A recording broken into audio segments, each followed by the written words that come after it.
As you may or may not know, if you don't live in Japan, the commuter trains in Japan are famously packed. Early in the morning, people rushing in. Late at night, people rushing out. Particularly in the morning, people generally need to be at work at 8 o'clock, 8:30, something like that. So everybody is on the same clock. They all come in at the same time. There is a phenomenon here in Japan that is particularly irritating to fathers of young girls or to young college co-eds, and that is the issue of groping. What do you think about groping, Michael? There's a situation now where people are taking issues into their own hand.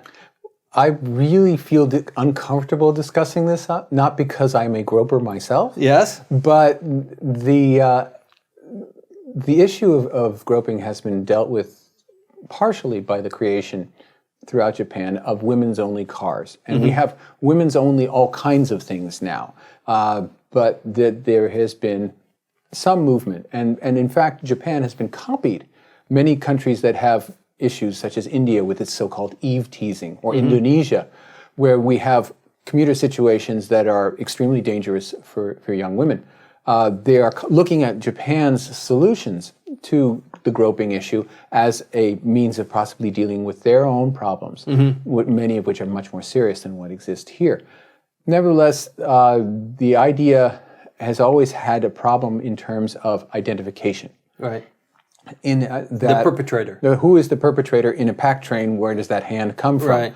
And there was a very famous movie made that was called I Didn't Do It, right, which tried to reconstruct an actual story of a person who tried to fight the system, which kept trying to say to this person, if you try to fight this accusation that you groped this person, you will spend a lot of time in jail, and then you will be sentenced very severely in prison.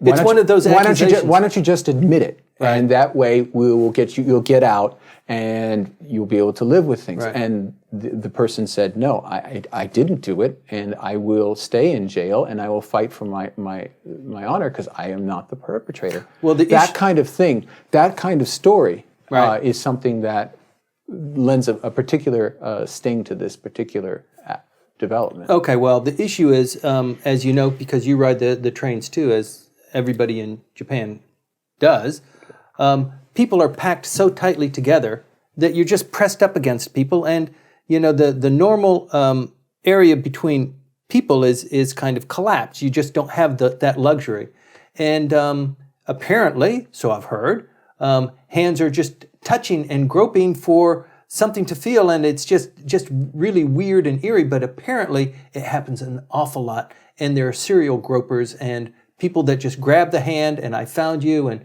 people, will you help me? This is the guy. I have a daughter who traveled on the trains to school, and she would come home frequently and say, you know, there was this creepy guy and I asked somebody to help me, and so it is a long-lasting irritation that's been going on. Just recently, a young girl who had been groped has come up with a new idea of putting a badge on her purse that says, you know, I will identify gropers, and making sure that she flashes that. Apparently, that has caught on and done some good. Well, I'm not sure that how that is in any way an improvement, and how that in some way serves as a deterrent, but it has caught people's attention. We'll see if it does any good. I wish all the best for her. Well, I think it's just one of the aspects of living in a packed society, and it's once again one of those things that it doesn't strike you as something that the Japanese would do or would tolerate, but it does happen when people are living in such a packed situation, and you know, people are traveling and going to school and going to work, and things happen. And when the mass of visitors who are expected to come to see the Olympics are confronted by the rush hour. True, they're trying to put the Olympics in August, which is terrible for the athletes, but is probably a little bit better in terms of crowding because we don't have schools in session, and therefore we have fewer people on the trains. Nevertheless, the rules and modes that people have built up over the years to deal with this issue will be confronting persons who have no understanding of what the rules are, and we're going to have just a massive public education issue having to do with the women's only trains and such things. Well, I don't know if the women's only trains are the way to fix this issue, but we have seen this development of women's issues, not just the groping issue, but also women in politics and women in the boardroom and that sort of thing. But this is a part of it. The groping issue is definitely a part of the entire empowerment of women movement. No question about that. Absolutely.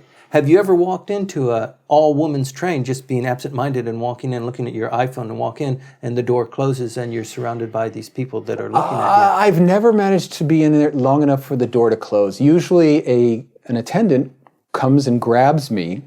I have done it a few times, okay, because I travel on the trains at different times, and these are usually only in the morning or late at night. And they're not times when I'm always on the trains. When I have done it, and normally, if you're not looking at your iPhone, the stares of everyone alert you immediately. If you're a male, whoa, you're in the wrong place. But if you're not looking at the stairs, a gentle hand of one of the persons who's on the platform will guide you out and send you farther down the train. If anyone needs proof that a sixth sense does appear in the base of your brain, that's all you need to do is walk into one of those trains, and you certainly feel it. With that, I think we've done this subject. We've done enough damage.